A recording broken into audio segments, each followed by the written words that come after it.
It's chaos. It's a different type of Sunday scary. It's your newest obsession. It's Dirty Driving, a Formula One podcast. We're the Hornsby sisters. I'm Katie. And I'm Megan. Yeah. Hello. Oh. Okay. Hello, everyone. Back. It's another week. It's another week. We're here. We're sitting here. It's another episode of Dirty Driving, and I can't believe I'm saying this, but we are officially halfway through the season with 11 of our 22 races completed. I don't like that. That is. I mean, I'm kind of like grateful, it either. but I'm also like, how? I feel like we were just at the start, and now it's like halfway through. I feel as though we jumped the past 3 months. Like, ever since Melbourne for Charles's last win, I feel like we've just, like, flown through the past 3 months. Scratched me. I'm sorry. That was ow. Oh, no. I feel like that's just a sign that we need to stop about the fact that we're now on the downslope. Like, there are more...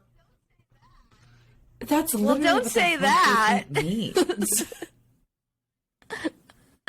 Right? Oh, I don't like downslope, though. That makes me That's feel why I'm like... so, like, baffled by this whole thing. Wow. We're Okay. on the downslope. Granted, we do have the break coming up, and that really is the midpoint in my mind. So we still have 2 races before the midpoint, or the mid-season summer break. So that means that the back half of the season is going to feel real fast.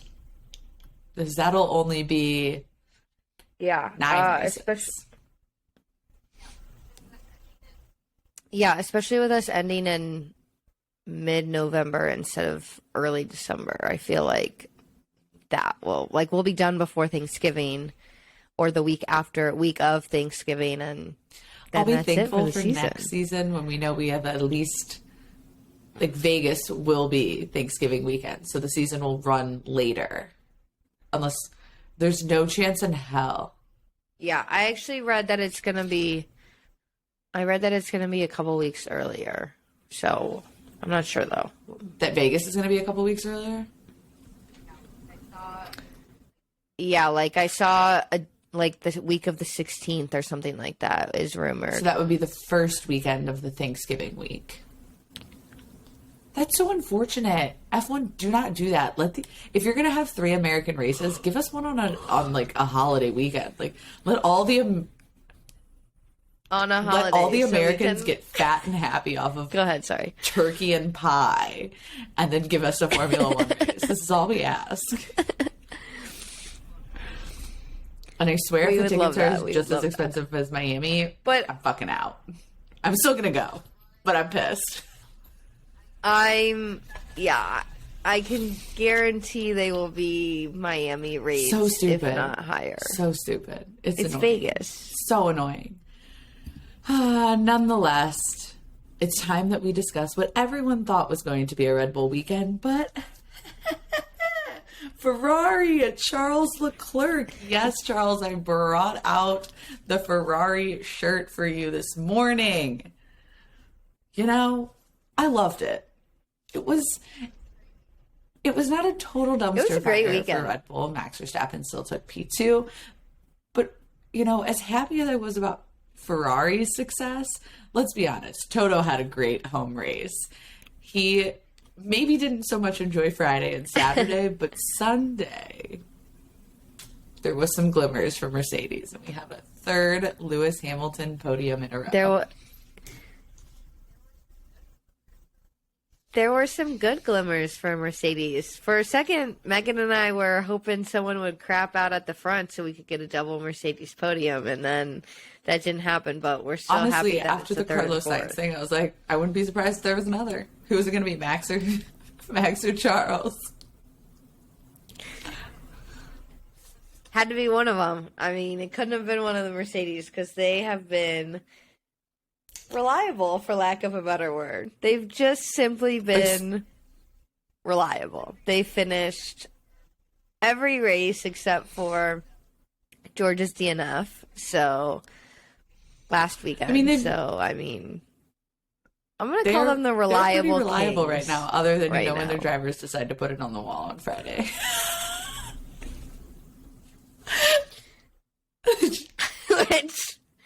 which got both I was Megan and I in a pissed. tizzy. I was just like, what? How? Excuse me? I'm sorry. I was just I'm gonna need an just explanation, shocked. Lewis. Haven't seen that in an I don't know how long long it's time. been. I meant to look up. I didn't either. I should should have, because that would have been an interesting stat. Okay, before we bummer. really get into this weekend, Katie and I have to address some bullshit that went down at the Austrian Grand Prix that is slowly but surely coming out. So, this weekend, multiple reports via social media came out that detailed the disgusting sexual harassment, racism, and homophobia from attendees of the Grand Prix. So, people who spent money to go to the Austrian Grand Prix then chose to be dickheads at the Austrian Grand Prix and abuse their fellow F1 fans. I am not going to conclude whether or not this was a certain set of fans against another certain set of fans. I do know that there are instances where it was a certain set of fans harassing another certain set of fans. I feel like I don't need to say anything more about which fans were which. Lewis Hamilton called out the behavior as disgusting, condemning and that came out after. So here he goes. Part A, he condemned the cheering when he crashed. Part B, this weekend, he then had to condemn all of the abuse of the fans. I'm sorry. Twice in a weekend, you had to tell the fans that they need to not be shitheads. I don't even feel bad. I don't even feel bad calling them dickheads and shitheads. And then F1 issued a statement that talks would be held with the event promoter. Give me some bans. People should be not allowed ever again. We don't want you, which is what Toto Wolff said. He said, if you abuse in whatever way, sexist, racist, homophobic, you're just simply brainless and no alcohol can excuse that. He went on to say, we don't want you. If you're part of that group, fuck off. Toto. Go Toto. That's a big round of applause off. from us, because Toto just said it how it fucking is. At the point get that the fuck you out of here. actively choose to go to the event, to be a part of the Formula One community, regardless of which driver you support, and then you choose to be an awful, disgusting human being, I'm sorry, you're not welcome. In the words of Toto Wolff, fuck off. No. Max Verstappen, of course, off. played that. Well, first off, I have yet to see a Red Bull statement. So if it comes out, and what did it say? I saw it. I did see it. They made a post. Let me pull it up very quickly. While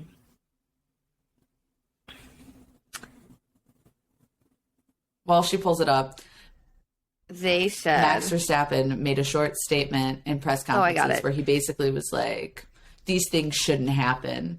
And I think we should probably watch alcohol sales, because when people drink alcohol, they do stupid shit. And I was like, Max, again, you can just not actually stand up for what's right.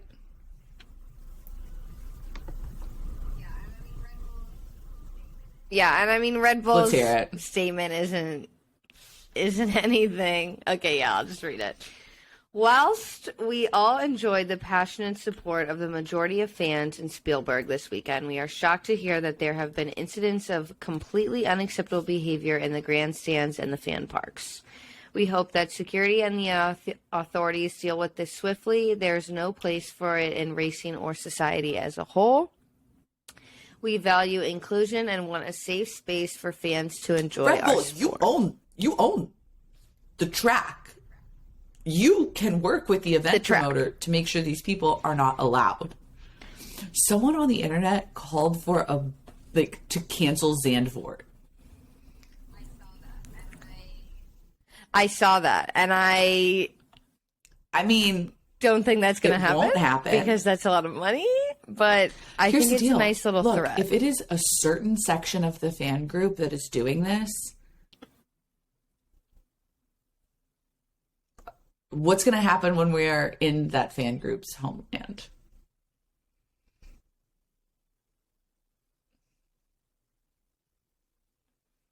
I'm just going to leave it at that. And really, it should be, of all of the drivers, it should be Max Verstappen that's calling out his fans because they're supporting him. There was a Mercedes hat on fire. I saw a picture of a Mercedes hat on fire. The woman that Mercedes specifically spoke to and like even brought into the paddock had detailed about how her like skirt had been lifted up because she didn't deserve respect as a Hamilton fan. Whoa, I did not hear. I heard about someone being brought into the paddock. I did not hear the story of why she was brought in. That is... Granted, I read that in an article insane. On racefans.com, so like take it for what that is, but I'm still like, fuck off, in the words of Toto Wolff, to anybody who treats people with disrespect. This is supposed to be an inclusive sport where anyone can support any of the drivers. And guess what? We should all be friends with one another because there's not that many F1 fans in the world, comparatively. Everyone get the fuck along. And just be kind. How is it this difficult to in just the words of Sebastian be Vettel kind? from last race, kindness matters, people matter. You gotta love the juxtaposition of fuck off from Total Wolf and then kindness matters, people matter, Sebastian Vettel. Both great statements and both should be abided by.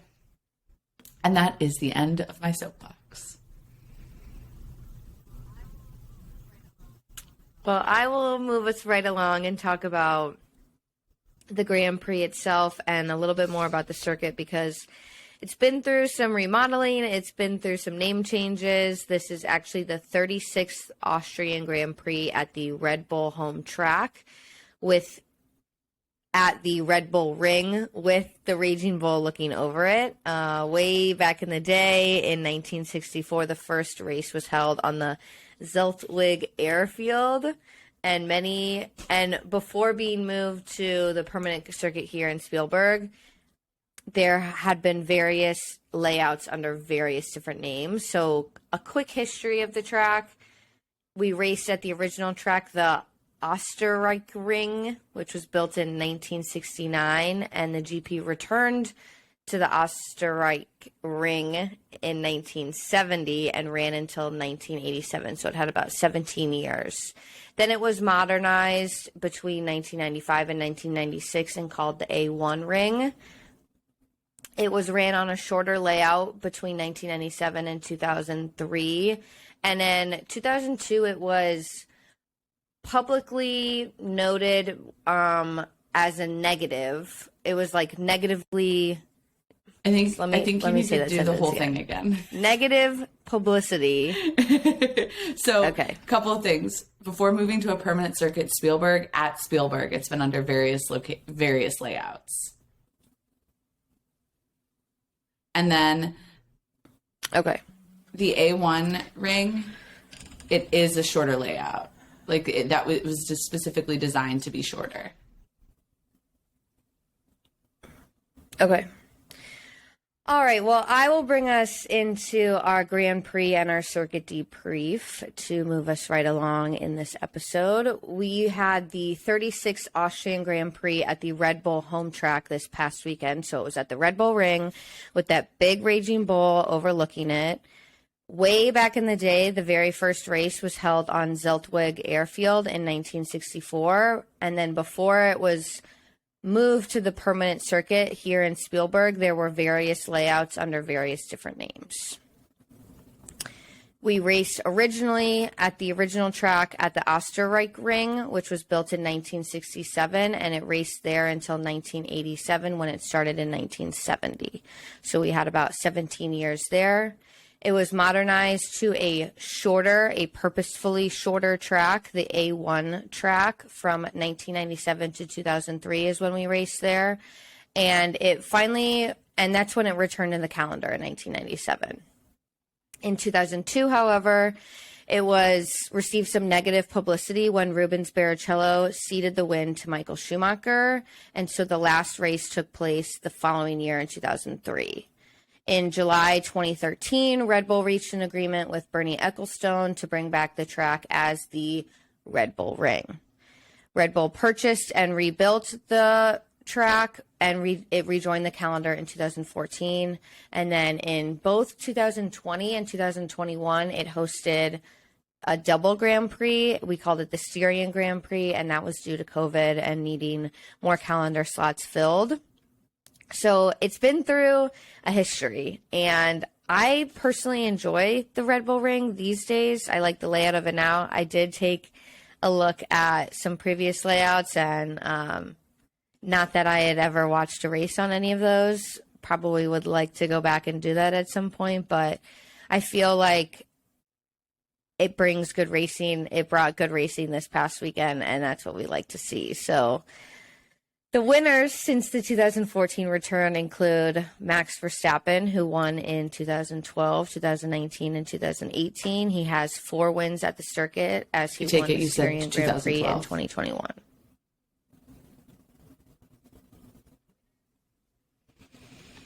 The winners since the 2014 return have been Max Verstappen. He had 4 wins at the circuit in 2021, 2019, and 2018. He has 4 because he won the double Grand Prix in 2021. Bottas won in 2020 and 2017, Hamilton in 2016, and Rosberg in 2015 and 2014. 6 wins have come from pole position in the 10 races held here since 2014, including the last 4 double races, the 2021. Going into this weekend, I had zero doubts that this is going to be a Red Bull weekend. So when Max Verstappen took pole, I was like, this is signed, sealed, and delivered because of that, Katie. Like, I was like, we're done. It's wrapped up with a nice little bow. Max Verstappen's taken a win. But I was hoping that Ferrari would make sure that it couldn't happen. So it was like kind of a pleasant surprise, like a weirdly pleasant surprise, knowing Max Verstappen, wow, where did that random Austrian accent come from? Past here, but also the fact that like pole position is so powerful here. I wonder if that was because of the old cars, though. Probably.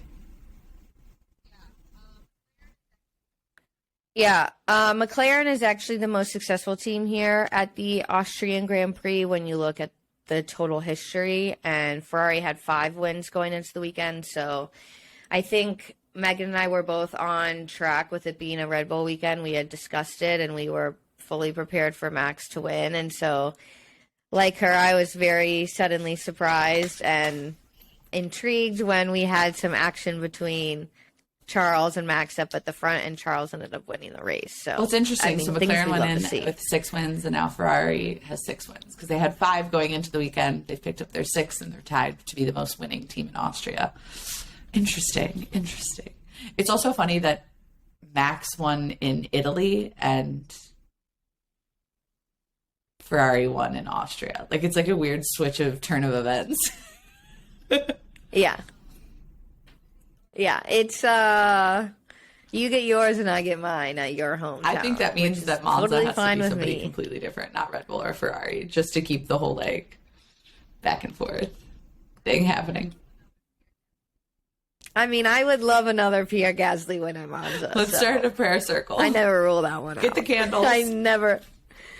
I have a picture of him in my apartment from that day, and everyone's always like, why does he look so sad? Because like all the other photos are shoeies and celebrations, and I'm like, every single time I say he's not sad, he's emotional. He just won the Monza Grand Prix. Like, get out of here. He's not sad. He's emotional.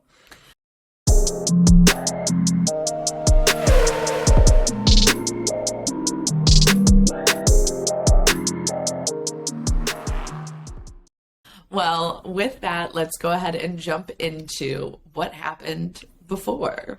the Grand Prix. So Friday, we had FP1 to start it off. Max Verstappen was fastest. Russell was only 4/10 off of Verstappen, though. He was in P3, separated with Charles Leclerc in between. Notable issues. Can't wait to talk about this. Let's talk about Norris checking on his buttocks. If you haven't watched the video, you need to go back and watch the video. Because McLaren's problems continued this weekend. Norris, FP1, yellow flagged, then red flagged. There was smoking under his seat. Norris got out of the car. He was walking away. And yes, he did that like whole little, like, let me check my butt to make sure it's not burnt kind of action. He ultimately did 14 laps on mediums. Before the incident, he'd actually been fitted with a brand new power unit that morning. So going into FP1, having an issue with smoking was a massive concern, specifically because this was a sprint weekend. Don't forget, we had a sprint. So there's only one practice session, FP1, before qualifying. So you really need as much time in that session as possible to get your car set up right and to feel comfortable on the tracks, especially this year when this is the first time they've been on that track in these cars, the new formula or the new regulation cars. And it didn't stop there for McLaren, though. We also had Danny Rick with a DRS/rear wing issue for the second weekend in a row. And so by this point on Friday morning, I was like, well, this shit sucks. Another shit box of a weekend for McLaren. We'll talk about what happens. 21 minutes remaining in FP1, we also had a red flag. And let me tell you, it felt like it took forever to figure out why the commentators were like, like off in La La Land, like they normally are. But really, it just was like red flagged. And then it took a couple seconds for the TV to figure out that it was due to a piece of debris, if I'm saying it like they do, that caused the red flag. It was like a rubber piece from between where like the curb and like the runoff kind of little strip is, or like the other runoff section. It was like a little rubber. It looked like a snake on the track. I'll be honest, when we first saw the footage, I was like, that's a snake. I didn't think they had those in Austria. They probably do. That was a dumb statement. I mean, right? Like, you don't hear about snakes in Austria. You don't hear about snakes in the U.S. either, but we have them. And after the whole groundhog incident in Canada, I was like, is this another wildlife? I don't know. But Magnussen ran over the edge of the curb and the rubber, snapped off. To me, the best way of explaining it is that it was just like a rubber, sealant between the two to keep it flush, or to keep it so that there's not that, divot in what I hit every day in my car. Just kidding. I don't drive every day. I hate driving. Funny that I hate driving and I love Formula One, but nonetheless, they had to red flag it and then they had to pull up the extra sealant. Weird thoughts on this whole incident. It felt very strange, Katie. Yeah, I've literally never seen that before. I think it was just a fluke, like one of those F1 flukes, and I think it was Valtteri who first was like, there's debris on the track, and that's what alerted the commentators to kind of be like, oh, that's why there's this red flag. But it's pretty comical listening to them commentate on it, because the service vehicle came out and the guy's ripping the rest of it out of the curb, and yeah, it was good entertainment for a red flag in the Definitely middle of good FP1. entertainment. The other slightly interesting nugget that we need to just address here is the fact that Max Verstappen was pretty unhappy with the traffic on track. But every time he was bitching, I was like, what do you expect? It's like a short as shit track. There's 10 corners. It's fast in the first half because it's just 3 DRS zones and 3 right-handers. I was like, it's literally 4.318 kilometers, Max. What the fuck? Where do you think the cars are going? There's 20 of you. Yeah. Yeah. And I mean, of all people, he should know it's his home track. Exactly. Not his home track, but his team's home track. So it's just get out Stop of here. bitching. Get out of here, Max Verstappen. Important to note, with the sprint weekend, Parc Fermé starts after FP1, so setups are locked in very quickly into the weekend, which causes some chaos if things change. I feel like if it had rained on Sunday, that would have been like, whoop, there it is. Because they had talked about it on Sunday, potentially rain coming out of the valley or into the valley. I don't understand the geography of this track. I'm sorry. It's either out of the valley or into the valley. I apologize. And up next came qualifiers. And I'll be honest, it felt weird on a Friday, but it gave me the will to live on Friday. So thank you to F1 for making life not so miserable on a Friday. First up, Q1. This was the beginning of the track limit saga that seems to have just evolved throughout the weekend. Sainz and Stroll had lap times deleted due to track limits at turn 10. Latifi had a time deleted. Verstappen as well after he had been on a flyer. Then we had Vettel's lap time deleted right at the very end, which means that he ended P20. And I'm not going to add commentary. I'll let Sebastian's words speak for himself. On the radio, he said, "Arg, man." Little piratey, I know. "Arg, man, that is painful." And Vettel, it was painful to watch for you, buddy. Out in Q1 were Daniel Ricciardo, Lance Stroll, Zhao, I felt bad, Nicholas Latifi, and Sebastian Vettel. And so, you know, just a shitbox weekend again for McLaren. I had written them off. I was like, fuck this shit, I'm done. Then we get to Q2. And I'm like, Norris, come on, give me something. Hell no. Utter disaster. Norris had two lockups. He went into the gravel on his last lap, which, by the way, his last flyer came after he aborted two previous attempts at a fast lap. So it just felt like he couldn't find the limit. He was pushing hard, but was not able to really push that hard because he said over the radio, "I'm scared to hit the brakes." I'm sorry. As a driver, you should never be scared to hit the brakes, especially on a track like the Red Bull Ring, where it's really hard braking zones after long straights with DRS into a 90-degree turn. Out in Q2 was Pierre Gasly, Alex Albon, Valtteri Bottas, Yuki Tsunoda, and Lando Norris, who was just one qualifying position ahead of Daniel Ricciardo. And this is where I was like, da-da-da-da, awful. However, the biggest talking point of qualifying, and I'm going to take a pause between Q2 and Q3 to address it here, because Sergio Perez should have never actually made it to Q3. You'll note that it was also a track limits incident. The saga part 2 continues. So Sergio Perez shouldn't have made it to Q3. He makes it to Q3. After the session is summoned to the stewards. The violation was car 11 left the track without justifiable reason at turn 8. They investigated the situation. They ultimately concluded, and this is their words, they said Perez left the track at turn 8 on his last flying lap of Q2 just prior to the end of the session. As this was not identified until the moment before Q3 started, the lap was not deleted prior to the start of Q3, and Perez started Q3. Ultimately, translation is, we didn't notice it. It wasn't deleted until after Q3 had started, so Perez was already participating in the session. They said, and I quote, "This is a consequence of having many situations to examine in each session." I'm sorry. Translation, there were too many problems, so we didn't address all the problems.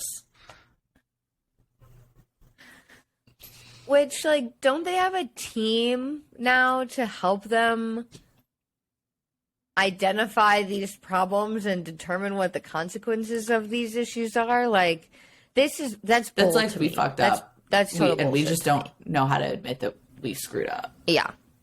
It's kind of how I feel about it.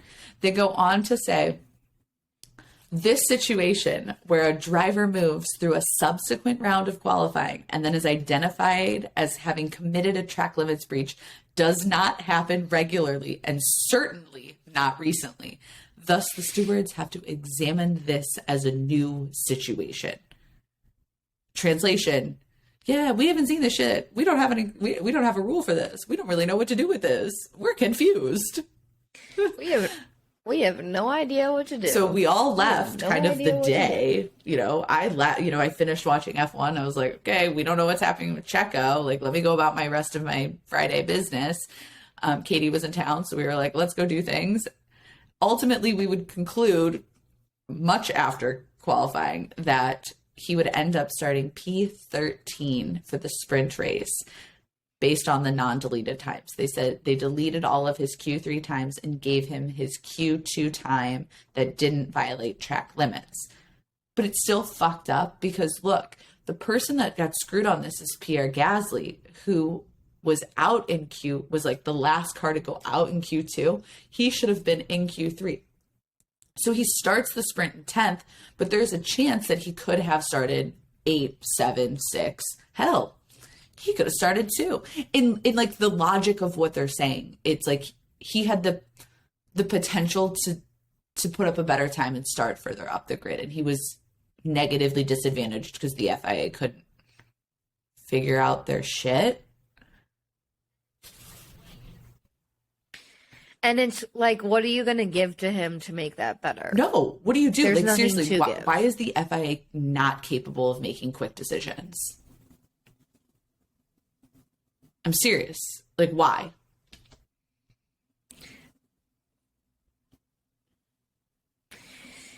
That I do not know. And there is, at some point, there's no way to like rectify what screwed Pierre. I also just don't know. Thoughts. Why couldn't they have just said, hey, we still have situations. We're going to delay the start of Q3 by 15 minutes. Yeah. I think they need to try to piece together what they clearly can handle and what they can't handle. And if they can't handle it, then they either need to increase the number of people that are on that support team now to start handling it. Or you're exactly right. They need to say, we need 10 more minutes. It's like when Megan and I text each other, hey, need 10 more minutes before our meeting. And you bump it back 10 minutes and you resolve everything that needs to be resolved. And then you let Pierre Gasly go racing and you let him get second, P2, and you let him maybe win another race. The FIA would look less stupid kidding, if they just admitted still. They needed more time to sort out issues at the point that there's so many things going on, so many incidents that they can't determine who should be in the session. Like, just admit you need 10, 15 more minutes and then move on. You would look less stupid doing that than they do now. And this does not happen regularly and certainly not recently. Well, no fucking shit it doesn't. No, and no fucking shit it didn't. The wording is just peculiar. There's more wording from the FIA this weekend that's even weirder, so we'll get to that soon. Trust me, don't worry. It's about Sebastian Vettel.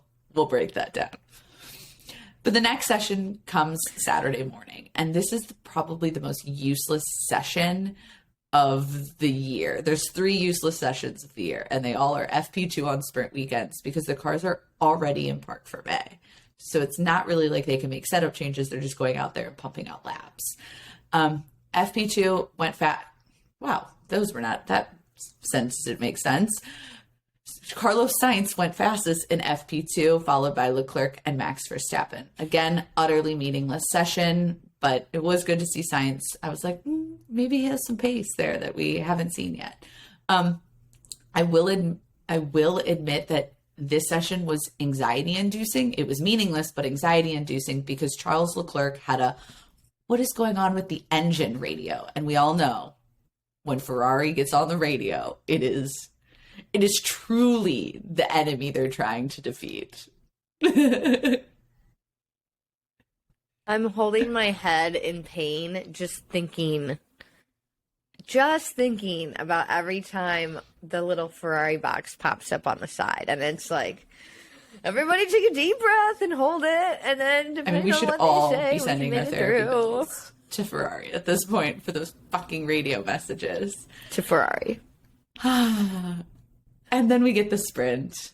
We're going to just everyone take a communal deep breath. Yeah. Before we get to the sprint. Everyone take a deep breath in. 1, 2, 3, 4. Okay, I'm done. Moving on. 1, 2, 3, 4. Okay, now that we're Release. all calm for the sprint 1, race, 2, I would like to 3, point out, 4. I didn't mention this, but it is worth mentioning that both Schumacher and Magnussen were in the top 10 starting for the sprint grid. It means they qualified pretty well. We was really excited to see Haas because, again, let's remind everyone, Haas doesn't have fucking upgrades yet. They still haven't upgraded their car, and we've still got France before we'll see any. So impressive performance from the Haas drivers and the Haas car. Nonetheless, the sprint race start was chaos in a bottle. The formation lap started with a yellow flag due to an issue with Fernando Alonso's cars. The tire blankets were still on the car. And so I'll be honest, in my head, I was like, Alpine, you fucked up. But then I put it together. It was early. It was early on a Saturday, no judgment. And then I put it together and I was like, there's an issue with the car. So they would pull Fernando Alonso's car into the pits. And there were a lot of questions over him starting. Ultimately, he doesn't start, and it turned out to be an electrical issue. They had tried an external battery in the pit lane to get him started, but it didn't work. So it was a big, again, we have like a reliability issue from Alpine. Fernando Alonso was really harsh about this, and I think it was completely deserved. He said he believes that he's lost 50 or 60 points due to poor reliability this year. I wouldn't be surprised. At 50 and 60, it seems like a lot, but it's not really. There have been many instances where the Alpines had the pace, and it just has shit the bed. And this has honestly led me to, I wasn't able to get it done before this episode, so maybe before next episode, but taking a look at how many total points each driver has had to fuck away due to reliability issues and compare them to these 50-60, because with Alonso, it's totally believable. I feel as though I have not seen greatness from him this year, for lack of a better word. We've seen some good moments, I think he as a driver has been great. I think the car has been the problem. Right, exactly. And I don't know. I worry about Alpine. And where they're standing in the constructors, with the idea of Ocon, I feel like is holding the team together. Are now tied with McLaren, which I'll be honest, the fact that they are just now tied with McLaren is shitty. They should be well ahead of McLaren based on pace, but I think it's been this reliability issue that has put them below McLaren, and now they're tied. I do think we should look at all the DNFs. Maybe we should have like a DNF section in the mid-season review. Like, let's look at all the DNFs this year, because there have been plenty. I like that. There have been a lot of DNFs. There's been a lot of DNSs, did not start moments. Another incident before the race that I'm sorry, we're not allowed to call it a race. Quote me. Quote Will Buxton. Before the sprint, Zhao had a problem as well. He was literally like looking at the grid. He was that close to the grid when he had a problem with the gears heading to the grid. So the start was aborted. There was an extra formation lap, which means it decreased the number of laps for the sprint because of fuel. Like, the cars are only fueled so much and they don't refuel them. So they subtract a lap. And ultimately, Zhao would be able to get it started. He would go into the pit lane. He would start from the pit lane, because the rules state, this is important, the rules state if a car develops a problem that could endanger the start, there is an extra formation lap. The competitor then can attempt to fix the problem. If they can fix the problem, then they start from the pit lane. Essentially, it's like, you caused another lap. If you can fix it, then you can get in the pit lane and start from the pit lane. I think it's an interesting rule. It's a rule that I think kind of people don't remember it's a rule until something like this happens. And then they're like, oh, I remember that's causes a pit lane start. So once we actually had the sprint start, it was pretty wild. Sainz got around Leclerc into turn one, then Sainz was challenging Verstappen, then Leclerc was around Sainz, and ultimately it ended up with Verstappen into the distance, and we had the Ferraris battling it out. This is where I was like, seriously, Ferrari, someone on the radio be like, you idiots, stop fighting each other and go fight Verstappen. Come on, get to the actual work here. But it was interesting. Ferrari let him race it out. I don't know if there was like a discussion about that at all. It was interesting to see, but I was kind of like, you guys need to gang up on the real enemy, the Sith Lords. Hamilton had a shit start. He was down to P11. He was definitely on the back foot after contact with Pierre Gasly, that he got squeezed between Ocon and Gasly. Gasly went for a nice little jaunt, but it definitely was not a good start for Lewis Hamilton. I wasn't concerned though. Brazil 2021. I'm not worried about Hamilton in sprints. He ultimately would end up P8, splitting the Haas's. So not a great recovery, but still a point for the man. Norris and Albon tangled at turn 3 when Albon drove to the outside of the track and forced Norris off to avoid a collision. Albon would get a 5-second time penalty and 2 penalty points for that. It would be applied to the end of his time because there are no pit stops, or he didn't pit. You can pit, you don't have to. Then we had lap 6. We have the Ferraris battling it out. There was almost contact, and I literally saw Baku 2018 flash before my eyes. Luckily, it didn't happen. Then we had Vettel into the gravel for a yellow flag, and let me tell you, Sebastian Vettel threw that bitch in reverse. He was like, and scoop out of the gravel. I was like, damn, you just flying back onto track.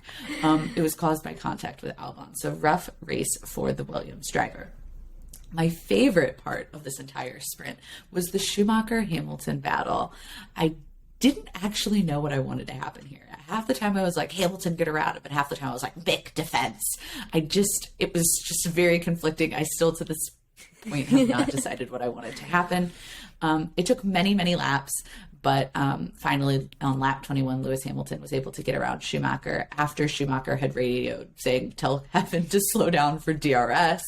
Clearly the Haas's didn't tell Kevin to slow down so that Schumacher could have the DRS to make it difficult for Lewis to pass. But either way, I was kind of happy. I was sad Mick didn't get more points, but I love that he is really, really, really pushing for points and really, he's had a massive confidence boost, which is great considering it was only Monaco a couple of races ago where he had that massive crash and there was some questions over what was going to happen. So he's definitely recovered. I love the hunger. I love the fight. I loved the nostalgia moment of a Schumacher Hamilton battle. The internet capitalized on it and it did warm my heart. I got misty multiple times this weekend. I'm getting misty now just thinking about it. Megan's so over me getting misty, but I told her it needs to happen at least 5 times a week. And if it's Formula One field, then that's on lap 23, Sebastian Vettel had damage. He was forced to pit. He ended up P19, and he was going to be just ahead of Alonso, who didn't even start. We have to discuss Sergio Perez, who was on a damn mission. The man was on fire. He started P13. He ended P5. By the end of lap 1, he was already up to P10. I was like, he is just whipping through. And let me tell you, it proves why Red Bull needs to keep him. I also am suddenly convinced that Megan and I have talked about this. I'm not sure if we've talked about it on one of the episodes, but they can't really be drinking all that Red Bull. You always see them with a Red Bull can in their hand, specifically Sergio Perez. I think that man had wings. We seriously need to get to the bottom. 2 things. We need to get to the bottom of, is there water in those cans? Because let me tell you, I'm literally drinking a non-Red Bull. It's a Celsius. We're on Ferrari today. No Red Bull's being drunk today. But if I drank multiple of those, I would be flying. Yeah. We need a message. Red Bull send a message gives to them. you wings. Hey, look, we see you guys drinking so much Red Bull during the weekend. Do you bottle water in those cans? Do you bottle water in those cans? Do you can water in those cans? I need to know. I need to know. Not bottle water. Do you can water in those cans? They have to. They have to. No one can drink. I'm sorry, a top athlete. I don't know. We have to get to the bottom. Send Send a message right now while I talk about McLaren. Send a message right now. Okay. This is the point deal. That I've been waiting. I'm sending a message. Katie and I need to discuss what occurred between Daniel Ricciardo and the pit wall in the sprint. So here are the radio messages. I'm going to go through them really quickly. I knew this was Katie, coming. I'm going to need your opinion. So as you type, make sure you pay attention. Lap 8. Danny Rick, clearly faster, pulls alongside Lando Norris and starts challenging him. He doesn't ask to be let through, and the pit says to Daniel, hold position for the moment. There's a couple messages back and forth, but on lap 14, Daniel says, I definitely feel that there is more high speed and clear air. There's more in the high speed and clear air. Sorry, missed a word there. The pit says, understood. Lap 15, Daniel, let me see what I can do in clear air. The pit, Daniel, we're looking at it. We're looking at it. I'll get back to you. Doesn't get back to him. Lap 19, Daniel, I don't see the harm in trying. If it doesn't work, we can just reverse. Pit, understood, Daniel. Doesn't get back to him after the checkered flag. Thank you for that, Daniel. I'm aghast. I literally, all that is missing is the literal hold music. Like, McLaren might as well just pumped it into him. Like, this reminds me of a stupid ass conversation I had with IT the other day, a help desk. And this is like, I'll get back to you. That's what the IT guy said to me. I'm sorry. I'm a driver. I'm literally driving this car and I'm asking you information and you're saying, I'll get back to you. And then you don't get back to me. That is literally like getting ghosted. Like, hey, are you free on Monday to go to dinner? I'll get back to you. Never gets back to them.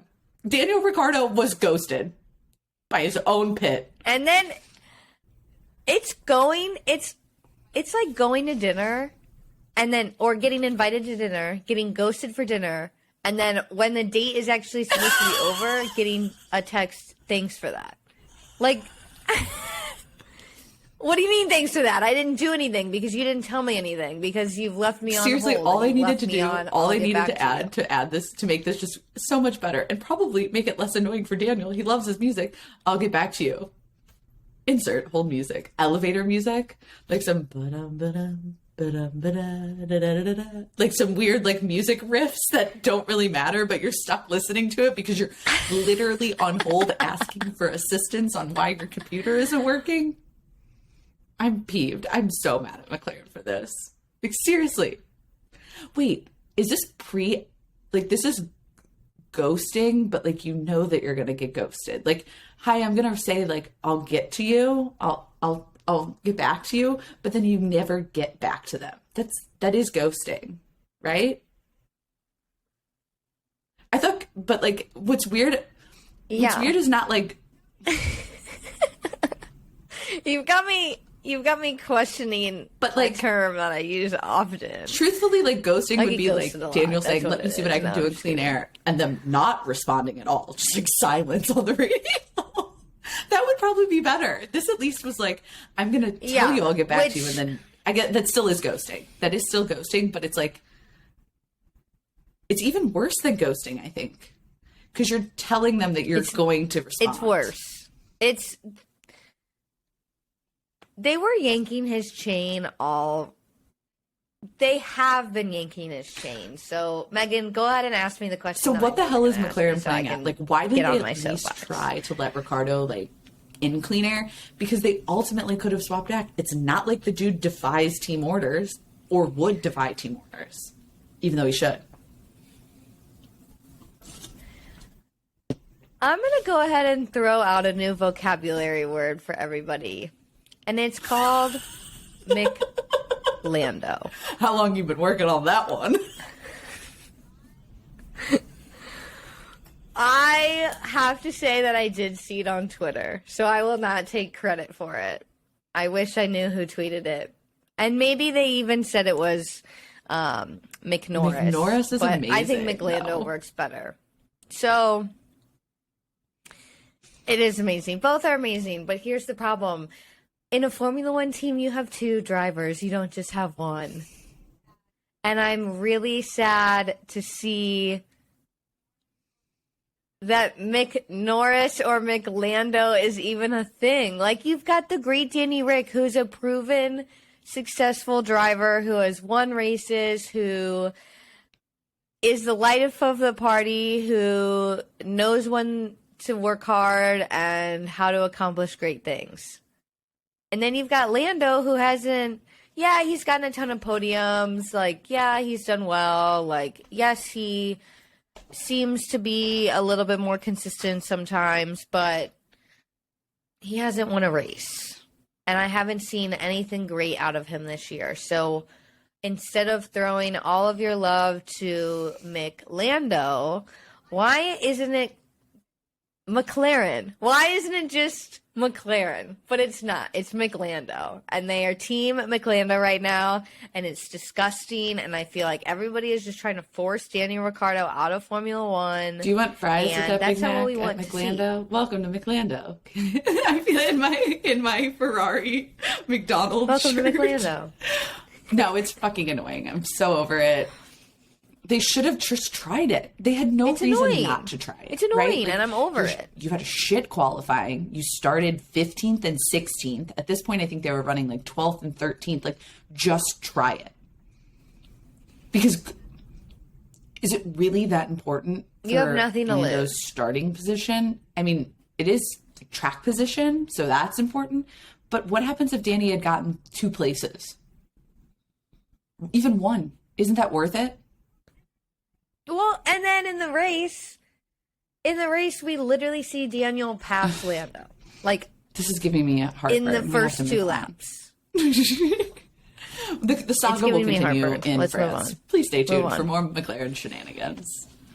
They're literally the orange Ferraris at this point with their strategy. So after the sprint, Schumacher, That's a great way to Ricciardo, put it. Russell, Ocon, Perez, Stroll, and Vettel. It'd be better if I just listed who wasn't there. All got summoned to the stewards for improper team communication to the drivers during the second formation lap. Ultimately, no further action would be taken for any of them. The FIA used audio evidence to investigate. So, great use of their time. Maybe they should be trying to figure out why they can't make a quick call. And make a quick call that's accurate. Another situation that brewed is that Sebastian Vettel, due to leaving the drivers' meeting without permission, was awarded a 25,000 euro fine, which is suspended for the remainder of the season. Vettel met with the race director and apologized without reservation and discussed the matters. I did see a clip on Twitter that explained the whole story. Basically, they had all been waiting for the drivers' meeting to start, and they were talking about something else. It had been 20 minutes, and the drivers' meeting hadn't started, so Vettel was like, I'm out.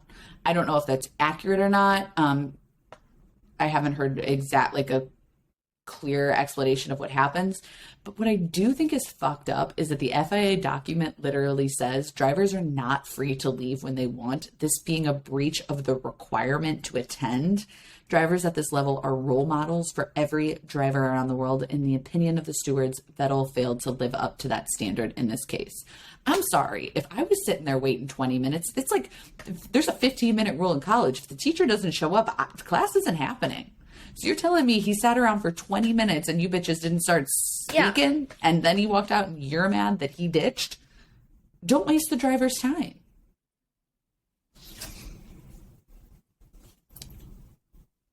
Any thoughts on the wording of that?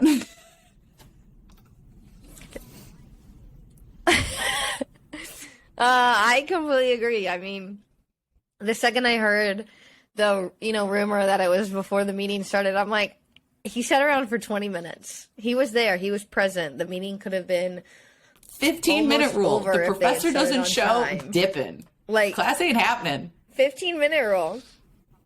I am totally fine with how him messed up leaving is early it? and Drivers taking the fine are not for that, free to leave when they want. I'm sorry. What?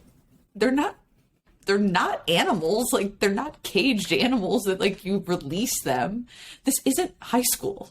This isn't even college. This isn't any educational experience where that's literally the teacher being like, class doesn't end until the bell rings. No, it would be class doesn't end at the bell. It ends when I dismiss you. I'm sorry. No, the bell. I leave when the bell goes off. Yeah, which is... the bell went off and he motherfucking walked out of there. Had not excused him.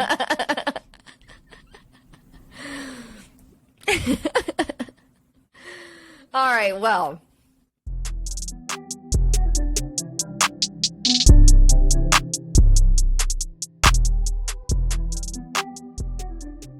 This podcast is brought to you by Racing Thread, Formula One clothing for any occasion.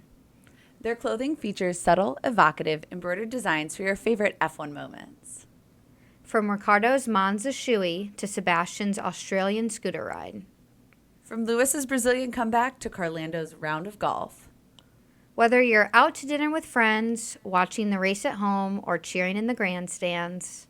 Gone are the embarrassing sponsor logos. Instead, Racing Thread is F1 clothing you are comfortable wearing anywhere. Right now, Dirty Driving listeners can get 15% off Racing Thread's entire range of t-shirts, sweatshirts, and polos using the code Dirty Driving. That's Dirty Driving, all capitals, no spaces, for 15% off their entire clothing range. Head over to racingthread.com to shop F1 racewear for anywhere.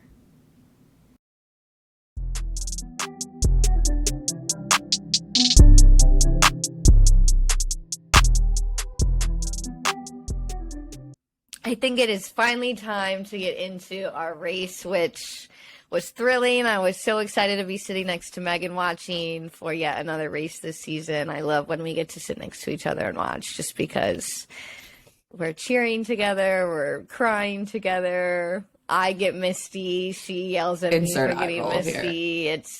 It's lovely. It's wonderful. Okay, so before I really get into the race, I have to mention two things. One, we already mentioned, I believe. Potentially. Maybe, maybe not. Okay, so I'll mention both. Megan's shaking her head. Valtteri had a pit lane start due to modifications in Parc Fermé. He took his fifth turbocharger, his fifth MCUH, which led to a 10-place grid penalty. And then he had a different rear wing assembly and had changes to suspension, so it was a pit lane start.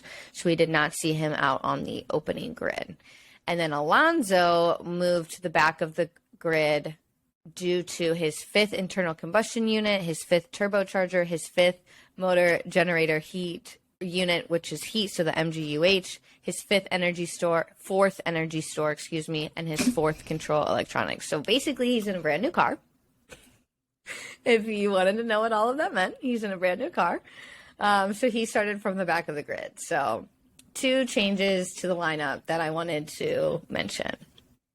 But it's finally time. It was lights out, and away we went for round 11 of the 2022 season. Again, cannot believe we're halfway through.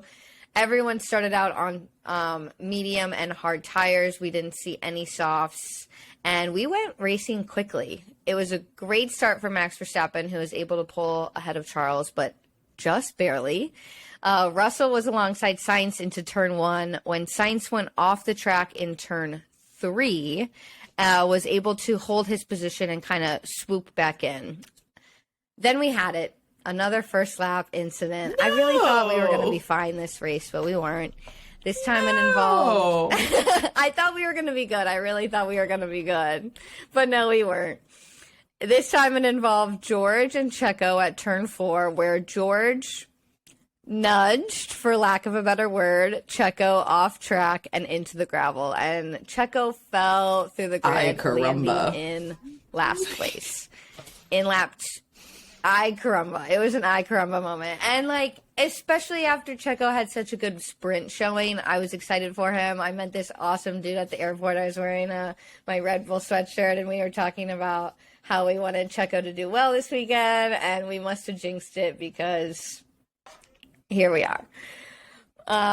In lap 2, we had Vettel reporting damage. Ricardo got around Norris, like I mentioned, and Hamilton was splitting the Haas's. And then Checo went into the pits for new tires, and he had this, like, ugly-looking severe right side pod damage, which later on, I'll just go ahead and cue it up now. Later on, he ends up DNFing and retiring due to that damage, which part of me is like, maybe they should have just retired him when he first came in, but whatever. He wanted to go racing, I guess, and they let him go racing. A few laps later, in lap 8 and 9, Charles caught up to Max with DRS, and they were both catching up to Checo, who they were going to lap as well. So it was just really rough for Checo. Let's just put it that way. Charles had his time deleted due to track limits. Shocker. And this was again, just the start of track limits and penalties for this race, with George Russell receiving a 5-second penalty for causing that incident between him and Checo, which No, it was a racing incident. Well deserved, if you go back and watch. I don't know. I think Checo was a little bit in the wrong for making a move like that. In the words of Charles Leclerc, it was just a racing incident. Give him incident. You have to do the lip thing when you incident. Incident. We'll work on it. We'll work on it. Incident. Okay. Later on, we had some moves from Charles getting around Max on the inside of turn 4 to take the lead. That was in lap 12. So we had Charles in the lead for the race of the first time. That is not the first time that he took the lead away from Max Verstappen. So we'll get into more of those later. Hamilton got around Mick on the inside of turn 8. Again, it was one of those moments. Do I want Hamilton? Do I want Mick? Max came out from his pit stop behind Mick. And he got around Schumacher, then Magnussen pit, and then Lewis got him on the inside of turn 4. So I'll talk about it a little later. I'm jumping ahead a little bit, but the battle in the midfield of this race was insane and was truly the attraction of the race. We had, in lap 24, we had 5 cars going into turn 3. It was Magnussen, Norris, Alonso, Schumacher, and Zhou. And it was just like last week's race where we had 4 cars in 20 meters. It was thrilling. It was scary. It was nerve-wracking to see all of them switching around and lightly bumping each other. And it was absolutely incredible. Schumacher followed Norris around Alonso in the battle for 6. Perez eventually pitted and then retired around lap 25.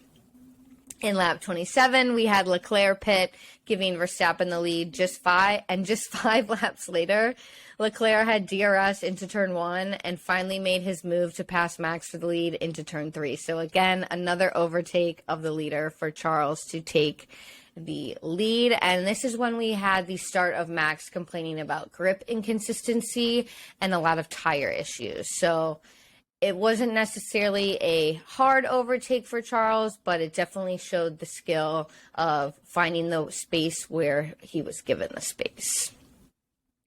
Then we move on. A little bit later, Vettel went into the gravel after a run-in with Pierre, who was served. Pierre was served a 5-second penalty for causing the incident, along with a 5-second penalty for, you can guess it, track limits.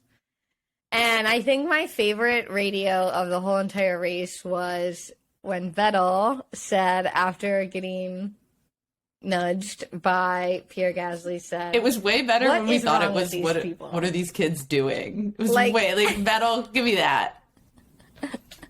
Yeah, I was like, did he just say, what are these kids doing? And Megan was like, I don't think so. And then it would have been way funnier if he said kids. Like, okay, what is wrong with these people? I would have been kids. Way funnier. Okay, in lap 45, we had George Russell battling with Stroll and Schumacher for 8th, and Russell got around Stroll, and Schumacher also got around Stroll, which was huge. Again, the battle in the midfield was incredible. Lap 47, a couple laps later, we had Norris around Tsunoda for 12th with Danny Rick right behind them. And Megan, I just want to talk about what you thought about the midfield battles were like, because I would argue they were the entertainment of the race, even though we had First Charles off, I just like the ability for overtaking. Like, I like that Charles was able to get around Max 3 times. I would have liked for a little bit more for Max, but we knew that they just didn't have the pace this weekend. But no, I thought the midfield was great. I loved, you just mentioned it, the Russell Schumacher Stroll battle. At one point, Stroll was able to get back around Schumacher, and then Schumacher was able to get back around him. I like that there are people challenging, and I like that it's many teams. That is Mercedes versus Haas versus Aston Martin. I just like that there is this a little bit of jeopardy, and you don't know which car in which situation is going to be successful. I mean, the day before, it also depends on, are they stuck in a DRS train? Are they not in a DRS train? Are they on fresher tires? Are they not on fresher tires? So it's really I feel like this year is much more about strategy and being smart about, okay, look, we need to pit now. Like, here's a perfect example. When they were trying to decide whether or not to pit Lewis to hold off Esteban. Well, they pitted Lewis. It was a slow pit stop. He comes out behind Esteban, and then he has to battle Esteban. So it's really important that those pit stops are now not only good and quick, but they're timed correctly to make sure that you're coming out to either avoid a battle or you're stuck in a battle.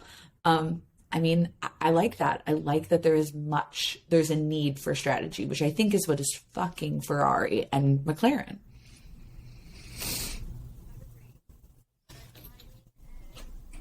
I would agree. The timing and the thinking through, who am I going to come out behind? Who are they going to have to battle? It's so important, and I feel like I saw some good moves and I saw some really bad moves. And that's just kind of how the cookie crumbled, right, for this race. There was greatness and there was like, oh, I don't know if I would have done that. I saw this email to Ferrari that this kid sent. I saw it on Twitter, and he was like, hi, I'm willing to work as your chief race strategizer for less than what you're paying the regular guy. And I'm like,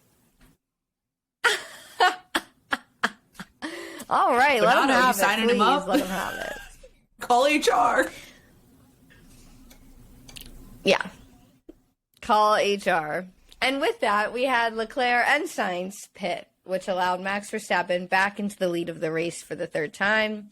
Latifi retired in lap 49, and in lap 52, Leclerc managed to overtake Max Verstappen for the third time of the race. It was very similar to 2019, where Verstappen sent Leclerc around the outside of turn 3, but he went too deep, which allowed for Leclerc to switch around the order, making quite an easy pass on Max. So again, just watching the two of them battle it's really good. I enjoy it. Anytime Charles is involved, I feel like he knows how to race clean, and he knows what he's doing at the end of the day. Like, I know he's had a couple of bad races lately, but seeing him re-perform the way he did this Sunday, I'm like, okay, I also Charles think is it still in proves there. that He can Max still do this really for does us. know how to be a semi-respectable racer, and he just actively chose not to be last year. Max Verstappen had a slightly snippy comment where he was like, oh, you got 37, you can learn how to hit an apex. And that was directed towards Lewis Hamilton. But I don't actually think it was Lewis that was in. Like, I think this kind of proves that, like, Max can be a respectable racer. He just, at times, chooses not to be.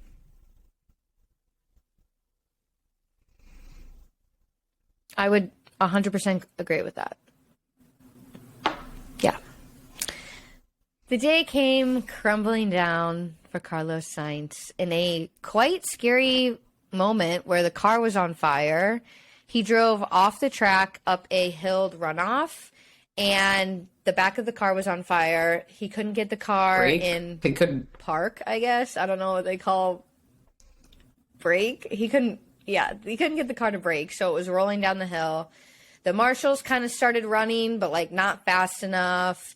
They were trying to shove, the thing under the tire to get the car from rolling back, and then finally they had the extinguisher on the fire, but the fire was growing and like moving its way towards the front of the car, and Carlos was still in the car, so it was scary. Anytime I feel like there's a fire that big, and I don't know if you saw the picture, Megan, of the car afterwards, but it was charred. It was heavily charred. And luckily we saw him climb out, and he was all okay. He sat down for a while. He got checked on by a couple people. He said he was good. I think he was more disappointed than anything. But Megan, I wanted to ask you a little bit about your thoughts on how the marshals handled this. I know it's like, in that situation, you just do what you think you're supposed to do, but one of them literally set the fire extinguisher down. In my head, away. I think that he was probably setting it down to go back and get one of the like wedges to put under the car. But on a track that is that hilly, like, shouldn't you have like multiple of those just like strapped to you at all times? I also just didn't and like ready to the go. scene where like it is very clear that Sainz is like calling out for help, and there's just one guy next to the car. I don't really know what the solution is there. I'm also just very impressed with Carlos Sainz that he was like, I literally can't let this flaming box roll onto the track. Like, I have to be in here and deal with it for another 15, 20, 30, 35, 40 seconds, whatever, to make sure that this doesn't like hurt anybody else. So I think that was like really awesome in the sense of like holistic, like viewing at the situation that holistically, not being like, holy shit, I'm about to be on fire, let me just jump out and they'll figure out the car. I also just hated seeing him sit down and just stare at his Ferrari on fire. But also, like, what would I have done? I probably would have done that. Maybe I would have probably thrown my helmet. But Carlos Sainz has like incredible composure, and ultimately, it is just very, very, very stressful to be a Ferrari fan right now. And then, you know, so this happens on what, lap 55, and then we have to go another 11 laps where I'm like, well, is this going to happen with Charles? Yeah, and luckily it didn't happen. The virtual safety car ended. Hamilton was in P3. We had 10 laps to go, but we did hear... We had the little Ferrari thing pop up on the screen, the radio thing, and it's Charles complaining. It is Charles complaining of a throttle issue. He's having trouble with the throttle. He is afraid to put his feet on the brakes a little. He's afraid to go into corners. He can't slow down. Like, all of these things are running through his mind. Verstappen is 4 seconds behind him and gaining on him, and somehow we make it through those 10 laps. Megan and I sitting next to each other, panicked. Russell got around Ocon for fourth in lap 64, excuse me. And then it was just on the edge of our seats watching Charles try to take home victory with Max on his ass, basically. But Charles pulled it off. Leclerc won. It was his fifth win of his career, fifth win of, so makes that 5 total. Good for him. It's his first, not from pole position. Max came in second place, just a second and a half behind him, and Hamilton took third yet again. So we haven't seen a Charles Leclerc win in 3 months. We haven't seen a podium in 5 races. His last first place podium was in Melbourne. His last podium was in Miami. But we saw him overtake Max Verstappen 3 times on track, and it was a warm welcome, considering the fact that we were sold on this being a Red Bull weekend. And this definitely puts pressure on Red Bull heading into France, but would have had a lot more pressure had Carlos Sainz been able to finish the race. So again, reliability. It's definitely a missed opportunity for Ferrari too. I mean, I guess you can't really call it a missed opportunity because it's not like they knew about the engine. I mean, they literally had no data to indicate that the engine was going to shit out. But it feels like a missed opportunity for them to really gain on their biggest competition, Red Bull, and to pull ahead of Mercedes, which is reliably just pumping in top 5 finishes. And at the end of the day, it could be the reliability factor, because there's been quite a few DNFs between Red Bull and Ferrari. This is the 4th retirement for Carlos Sainz this year. 4 out of 11. It's like 36%, 35%.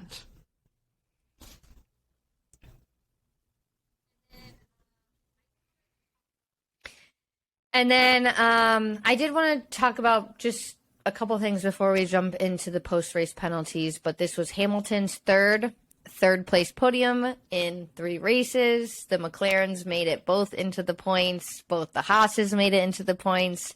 And Michael Schumacher got driver of the day, which was such a joy, and such a cherry on top to a good race.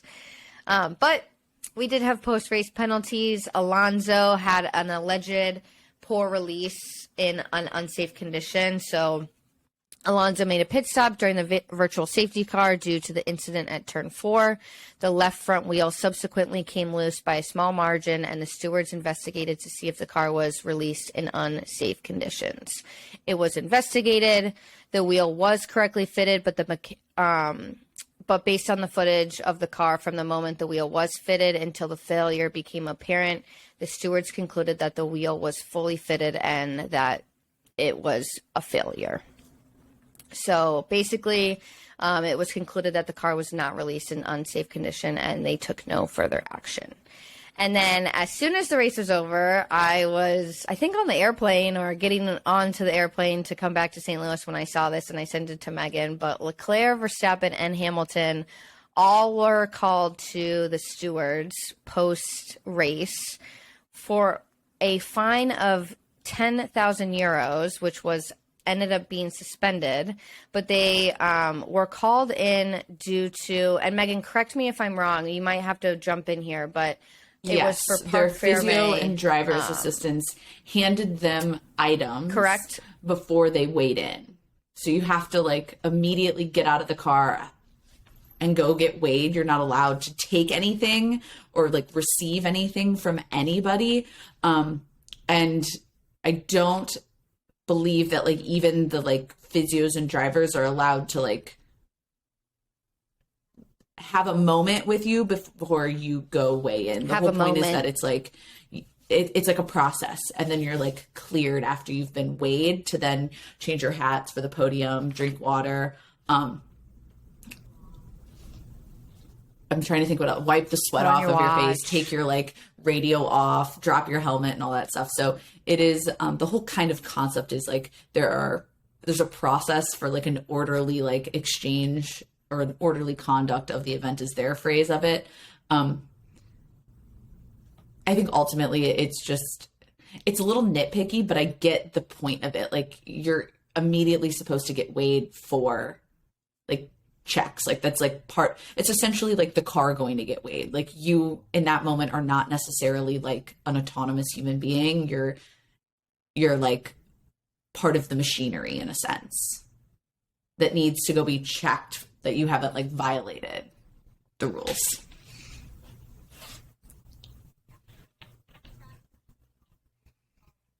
Yeah, so kind of shocking to see all three of them called, but again, it was suspended, and they were kind of warned that if it happens again, that, you know, well, and passes they may for the, like, get specific fined later individuals on can in be the revoked. season. They're like not playing around. Yeah. So, what does all of this, everything that we've spoken about so far, mean for the championships? Well, in the Drivers' Championships, it means that Leclerc has moved up to second and has gone 38 points behind Verstappen. Perez is now in third and 57 points behind his teammate. In the Constructors' Championship, Red Bull now hold a 56-point lead to Ferrari. So, we will see what the next two races bring us When you think about that, 38 summer points is break. nothing. That is for sure. That's 2 races. That's 2 solid results. 2 races. Interesting. So, I hate to admit it, but I got a little cocky this week in Family Feud is literally what I was about to say. I got a little too cocky in Fantasy Formula One, and I was kind of shot down this week. I moved back to P4 in my battle with Formula interested Americans. That was mainly due to the Perez DNF and the Alonso shit show of a weekend. Katie had a decent weekend with BB as her talent driver and the combo of Russell and Ocon. For this weekend, the standings sit. Gavel 11 was the Leclerc of the weekend, and he also took the most points. Racer Motorsports was the Verstappen, and then Formula Interested Americans was the Lewis Hamilton, third place for this week.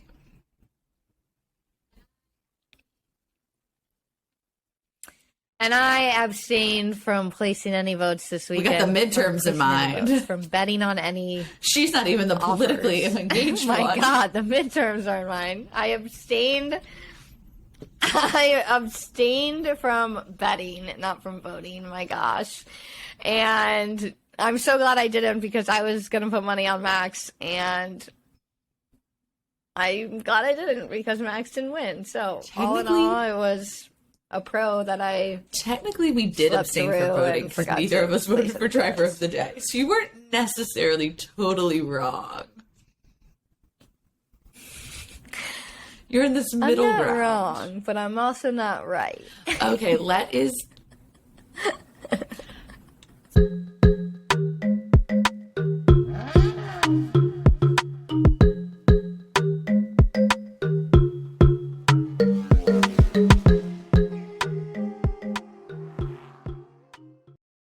For my winner for this week, I know everyone is going to be shocked to hear this one. I went Alpine. Weird. I know. I'll explain. Even with the Alonso issues, it was shitty that he couldn't participate in the sprints, but they had a solid call on picking up those new power unit components. He started P19 and he ended up ending P10 and grabbing a singular point. Ocon, P5 behind the Mercedes. They showed that they were the proper fourth place team and being able to now pull level with McLaren in the constructors. So I think it puts them in a really good position for France. McLaren should be worried. And so while technically it was a shitter of a weekend for Alonso, I don't think we really it could have been a lot worse, and they capitalized on it when they needed to. And then Ocon's consistency offset, the shit that was going on Alonso's side of the garage.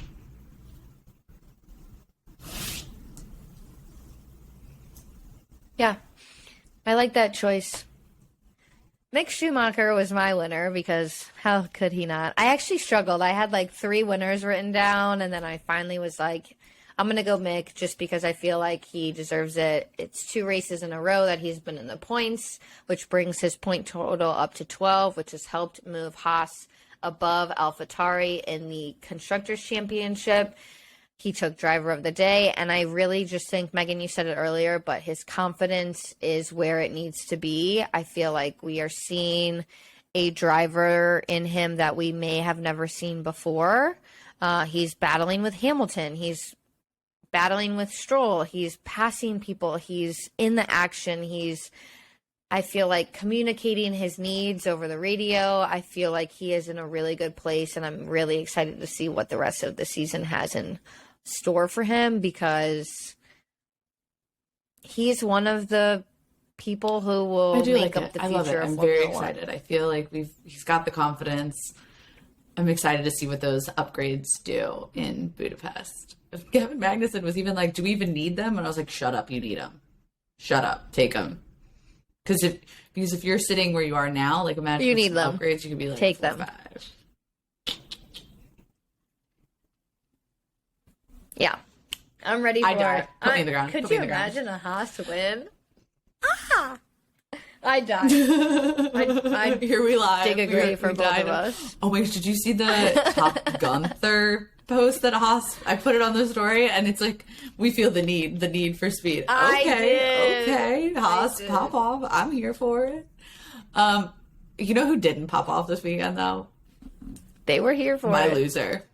So look, I took a long time to decide if it was going to be Checo or it was going to be Carlos. And ultimately, I came down to this long discussion in my head with myself about, is it worse to be in Checo's position where you're out early, or is it worse to be in Sainz's position where you know that you have the ability to, you are at the point where you're like, a podium is basically mine.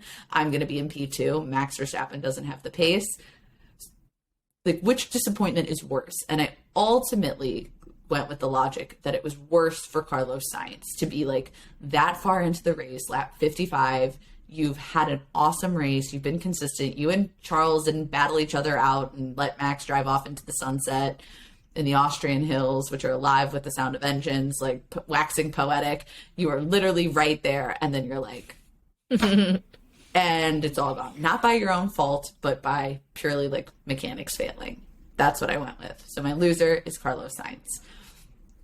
It was just, I just feel for the guy. It was his fourth DNF. He would have taken P2, another podium for the year, but he had an engine fire.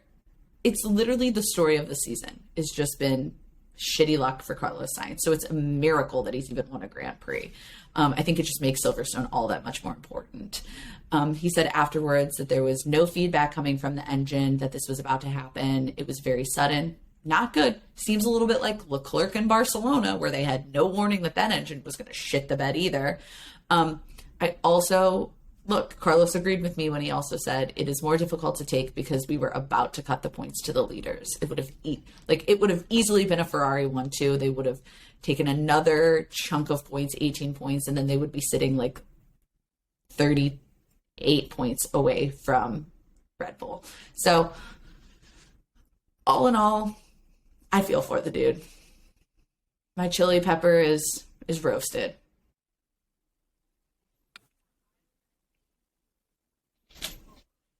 Yeah, I was actually full blown ahead gonna pick Carlos as well, but I saw that Megan had already selected him, so I chose her second place, Checo, for my loser. I mean, lap 1 incident, too much damage to the right side pod made it impossible for him to continue. And at first, I was gonna say I don't agree with you. I'd rather just be out early on and not know what my chances could have been, but I think you're exactly right in the fact that it was much harder for Carlos because he was so close to tasting another almost victory, but a victory of a podium itself. And so he definitely was the worst off one of the two. But I mean, Checo had such a brilliant drive in the sprint, and then just to be out and down in the muck in lap 1 was loser. He was a loser. It just feels like stupid. Like it would have been Sainz's sucks. third podium in a row because it was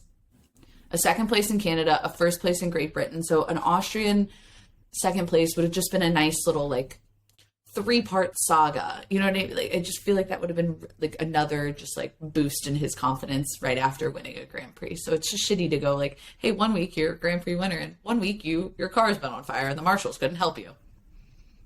Welcome to being a Ferrari fan. I do feel for Checo, though. I will fully admit, we know I don't love Red Bull, but I do love Checo. That's just shitty, too. I do think it was a racing incident, so it is what it is.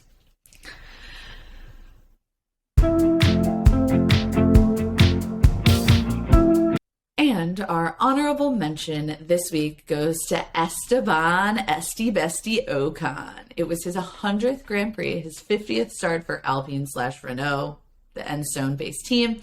He finished P5, which is his highest finishing position of the season, after starting P6 after a solid sprint and quali performance. It was fun to see his good battles with Lewis, George, and Magnussen. Unfortunately, you had to watch them not on the actual broadcast, but it was still good to see. Unfortunately, he wasn't talked about enough, and I don't feel like he was hyped up enough, but it was good to see. I'm excited for him. I think his consistency is there. He is kind of the consistent swooping in, picking up points, and not really talked about enough.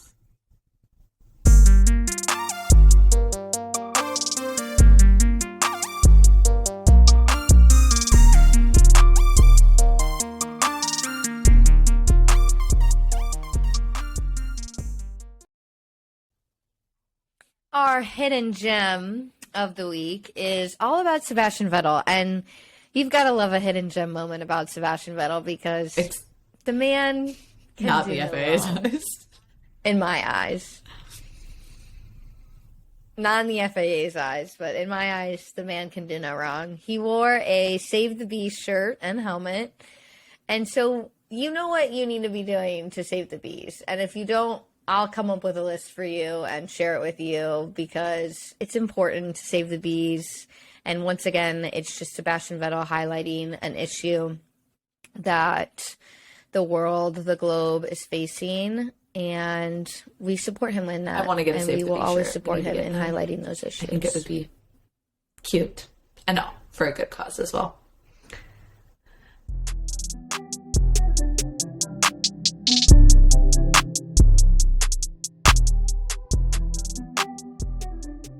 Next week is not a race week. I guess this week is not a race week. This is Tuesday of the non-race week. And trust me, they're literally the worst. I don't know what to do with myself on the weekends, but it's also slightly needed, I think, after the double header we just had. Couldn't do a triple header. Not yet. But this doesn't mean that the F1 content stops. I'm not Join ready us for that. next week, which is an actual race week, for our deep dive on Team Red Bull. Rumor has it, I know the rumor, I'm the one who decided this rumor, that we're going to be deep diving on junior teams.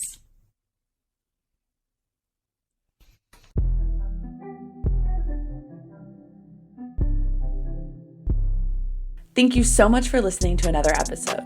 Don't forget to subscribe and follow us at Dirty Driving Pod on Twitter and Instagram. Until next time, stay dirty.